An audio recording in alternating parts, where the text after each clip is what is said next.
လောကမှာမွေးသမီးခင်ကျေးဇူးရှင်ကိုပြုစုလုပ်ကြွေးရခြင်းချမ်းသာတယ်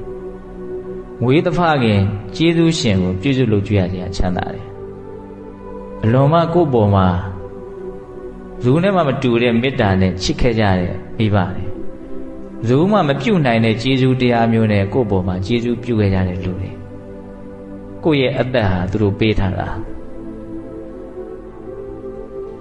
လူလောကမှာလူတွေဟာ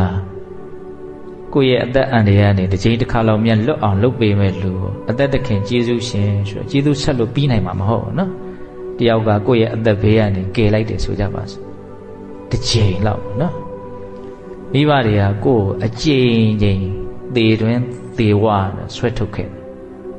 သူတို့သာကိုယ့်ကိုမပြုစုခဲ့ဘူးဆိုရင်အညီအကျေးကြတဲ့နစ်ပြီးသေရမှာပဲလေဟုတ်တယ်မဟုတ်လားသူတို့သာကိုယ့်ကိုမကြွေးခဲ့ဘူးဆိုရင်ငတ်ပြီးတော့သေရမှာပဲလေကိုပေးတဲ့အသက်ဟာဘယ်သူပေးထားတာတုံးဆိုတာလေးကိုတဲ့တဲ့ဘုန်းကြီးကမြင်စေချင်တာအဲ့လောက်ကြီးမားတဲ့ကျေးဇူးရှိတယ်အဲ့လောက်ကြီးမားတဲ့ကိုယ့်ပေါ်မှာမေတ္တာရှိတယ်ကိုယ့်ကိုမိဘလောက်ဘယ်သူကချစ်နိုင်မှာတော့ဟုတ်လားဒီအရာကိုကိုကမြင်ပြီးတော့ဒီလူအပေါ်မှာမှပြန်